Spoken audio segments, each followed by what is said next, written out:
이스라엘 백성들이 출애굽해서 홍해바다도 건너고 요단강도 건넙니다.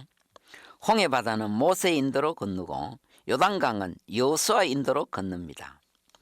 지금 요단강물이 헐몰산에 눈이 녹아서 아주 넘쳤습니다. 그냥 다리 둥둥 걷고 건널 수 있는 그런 정도가 아니었습니다. 그때 하나님께서 희한한 명령을 주십니다. 제사장 12명을 뽑아서 언약궤를 메고 요단강을 건너라. 그래서 그대로 순종합니다. 언약궤를 맨 제사장들이 제일 먼저 요단강물을 밟는 순간에 갑자기 출렁거리던 강물이 뚝 멈춥니다. 그때 백성들이 40년 전 모세의 지대로 홍해바다를 맨 땅으로 건너듯이 이제는 여호수아의 지대로 요단강을 맨 땅으로 건넙니다. 200만 명이 넘는 백성들이 다 건넙니다. 그때 하나님이 또 명령합니다. 12명을 뽑아 돌 한 개씩을 취하고 그 돌을 오늘 밤 유숙할 곳에 세워두고 기념이 되게 하라. 후일에 너희 자손이 물어 가로되 아버지 이 돌들은 무슨 뜻입니까? 하거든 하나님의 능력으로 요단강물이 갈라졌다 하라. 이것이 여호수아 4장에 나오는 내용입니다. 신앙이란 우리 당대에도 중요하지만 신앙의 유산이 더 중요합니다. 하나님의 축복은 항상 후손으로 나타나고 가문으로 나타납니다. 그래서 하나님은 항상 자녀 교육에 관심이 많습니다. 후일에 너희 자손이 물어 가로되 이 돌들이 무슨 뜻이뇨 하거든 하나님의 능력으로 요단강물이 갈라졌다 하라. 보세요. 하나님은 항상 우리 자녀들이 하나님 알기를 원하셨고 신앙의 유산이 아름답게 물려주기를 원하고 계십니다. 그러기에 우리 부모들은 자녀들이 항상 우리를 쳐다보며 우리를 닮아가고 있다는 것을 잊어버리면 안 됩니다. 우리가 열심히 충성하며 봉사하는 그 모습을 자녀들은 그대로 배워가며 자라고 있다는 것을 잊어버리면 안 됩니다. 지금 우리 부모들의 모습은 10년, 20년 뒤 그대로 자녀들의 모습입니다. 말소리, 억양은 물론이고 걸음걸이까지 닮습니다. 늘 짜증내는 부모들은 결국 그 자녀들도 그렇게 만들어버립니다.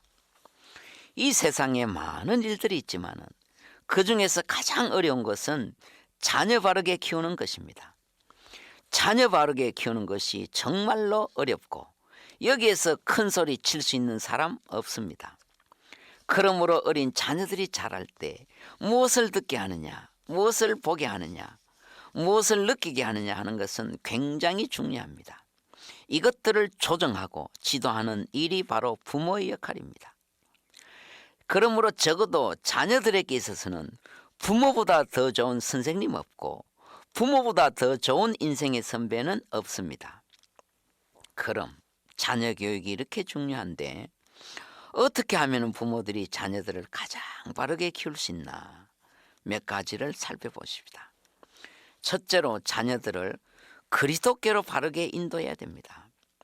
사람에게는 남녀노소 불문하고 천하보다 귀한 영혼이 있습니다. 사람의 영혼은 그리스도를 만나기 전에는 평안이 없고 방황합니다. 이것은 어린아이에게도 마찬가지입니다. 그러므로 사람이 태어나서 가장 중요하고 첫 번째 일은 예수님을 알게 하고 예수님 만나게 하는 것입니다. 이것은 어리면 어릴수록 빠르고 정확합니다. 반대로 어린이라도 나이가 들면 이것은 시간이 걸리고 어려워집니다. 사람의 영혼은 어리면 어릴수록 그 영혼이 맑고 순수합니다. 그러기에 어리면 어릴수록 복음이 들어가기가 쉽습니다. 부모들은 신앙생활 잘 하시면서 자녀들 신앙생활에 무관심하면은 그런 신앙은 잘못된 신앙입니다. 예수님도 어린아이들을 용납하고 내게 오는 것을 금하지 말라 하셨습니다. 옛날에 오리겐이라는 신학자는 어릴 때 시편을 다 외웠고 영국의 주석가 매튜 헨리는 11살 때 회개했고 미국 대각성운동의 선구자인 조나단 에드워드는 7살 때 회개했습니다. 어린이들이 세상 것을 배우기 전에 가장 먼저 복음이 들어가야 됩니다. 이것이 굉장히 중요합니다. 씨 뿌리는 비유 보세요. 가시덤불에서 왜 씨가 열매 맺지 못했습니까? 씨가 들어오기 전에 가시가 먼저 들어와서 터줏대감하고 있기 때문에 결국 씨는 밀려난 것입니다. 신앙은 당대에 그렇게 열매 맺지 않습니다. 그렇다고 당대에는 아무 일도 안 일어난다는 말은 아닙니다. 그러나 정말 신앙의 큰 축복은 적어도 몇 대를 내려갑니다. 동서고금을 막론하고 위대한 신앙의 지도자는 거의가 어렸을 때부터 신앙을 유산으로 물려받은 자들입니다. 특히 내가 당대다 싶으면 무조건 많은 것을 심어야 됩니다. 당대는 개척자입니다. 개척자는 항상 고달픕니다. 특별히 자녀들을 위해서 기도 많이 하셔서 신앙의 큰 유산을 물려주셔야 됩니다. 두 번째입니다. 자녀들에게 사랑하는 것을 가르쳐야 됩니다. 종말이 되면은 사람들이 자기만 사랑하게 됩니다. 특히 오늘날 올라오는 세대들은 아주 이기적입니다. 자기밖에 몰라요. 옛날에 우리들이 자랄 때는 형제들이 많아서 이리저리 섞여서 뒹굴면서 자랐는데 요새는 딱 하나 아니면 둘이잖아요. 그래서 네 것 내 것이 딱 구별되니까 그런 것 같습니다. 디모데후서 3장 1절에 내가 이것을 알라. 말세에 고통하는 때가 이르르니 사람들이 자기를 사랑하며 돈을 사랑하며. 보세요. 말세 사람들의 첫 번째 상태가 자기 사랑입니다. 그래서 우리는 자라나는 자녀들에게 서로 사랑하며 나누는 것을 가르쳐야 됩니다. 동생을 사랑하고 친구를 사랑하고 엄마 아빠 사랑하고 나무 한 그루 풀 한 포기 사랑하고 하나님이 주신 이 모든 것들을 사랑하며 아끼며 그 속에서 느끼는 것을 가르쳐야 됩니다. 몇 해 전에 우리 동네 초등학교 어린아이들이 예쁜 병아리를 사다가 몇 명이 면도칼로 그 병아리 난도질해서 죽였습니다. 그때 완전히 온 동네가 발칵했습니다. 요새 아이들이 이렇게 거칠어지고 무서워지고 있습니다. 보이는 이 땅의 것을 사랑하지 못하는 자가 어찌 보이지 않는 하나님을 사랑할 수가 있겠습니까? 오늘날은 너무 사랑이 식어져 가고 있습니다. 부모에 대한 사랑도 식어가고 부부간의 사랑도 자식에 대한 사랑도 식어가고 있고 모든 사람들이 점점 외톨이가 되어가고 있습니다. 이럴 때일수록 부모는 자녀들에게 사람 사랑하는 것을 가르쳐야 됩니다. 이 세상은 결코 혼자만의 세상이 아니라 함께 더불어 사는 공동사회임을 가르쳐야 됩니다.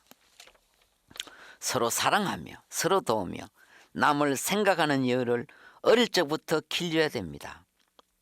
경천애인, 하나님을 경외하고 사람을 사랑하는 것이 인간의 도리인 것을 가르쳐야 됩니다. 세 번째입니다. 정직하고 진실하게 길러야 됩니다. 오늘날 너무너무 안타까운 것은 대한민국에 언제부터인가 정직이 사라졌습니다. 정말 통탄할 일입니다. 어떻게 정직을 못 배워도 그렇게 못 배웠는지 비리비리 끊임없이 일어나는 비리들. 도대체 동방예의지국 대한민국이 언제부터 이렇게 되었습니까? 그래도 중간중간에 정직한 사람 한두 사람만 섞여 있어도 온 나라가 이렇게까지 타락하지는 않을 텐데 정말 정직하게 나라 돈 지키고 회사 돈 지키고 청렴 결백한 것이 이렇게도 어렵다는 말입니까? 모두가 어렸을 적에 정직과 진실을 배우지 못해서 그렇습니다.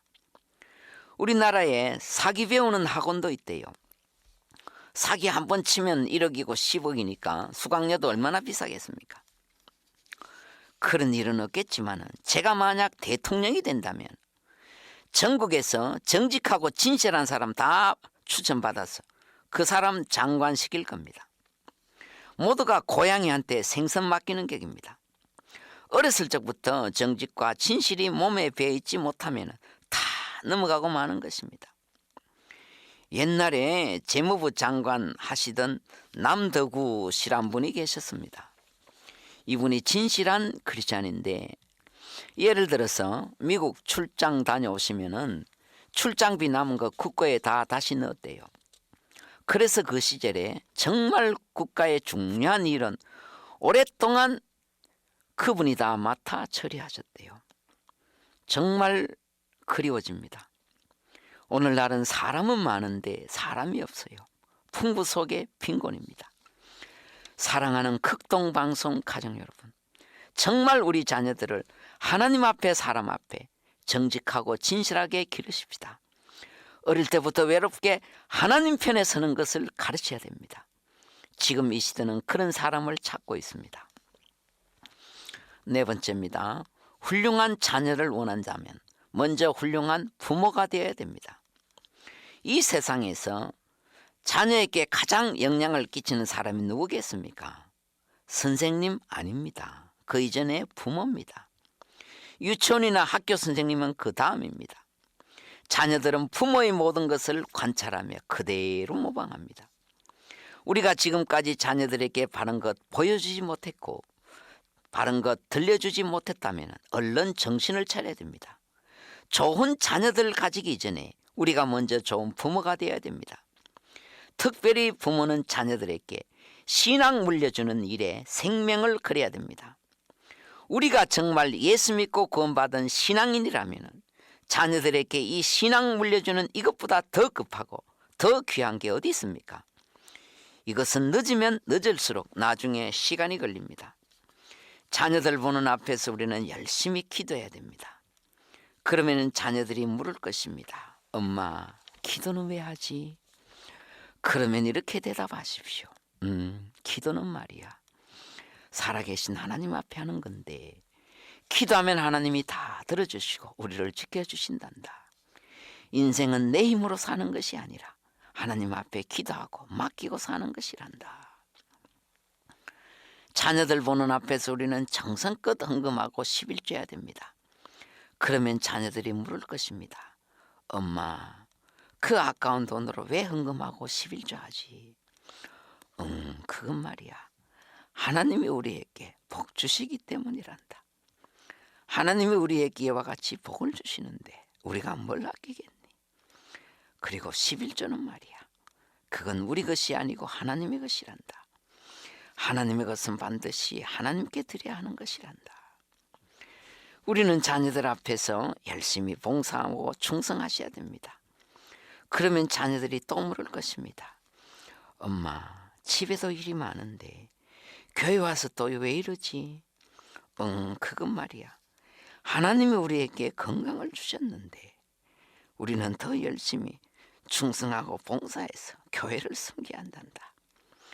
교회는 하나님이 계시고 예수님이 계시기 때문에 우리는 마음과 뜻과 정성을 다해서 예배드리며 하나님을 섬겨야 한단다. 사랑하는 극동방송 가족 여러분, 우리가 먼저 좋은 부모, 신앙의 부모가 되지 못하면서 어떻게 자녀들에게 이것을 기대할 수가 있겠습니까? 경건한 가정에서 경건한 자녀가 나오고 믿음의 가정에서 또 믿음의 자녀가 나옵니다. 모든 것이 부모로부터 대물림되는 것입니다. 오래전에 미국 뉴욕 교육위원회에서 흥미로운 통계를 내놓았습니다.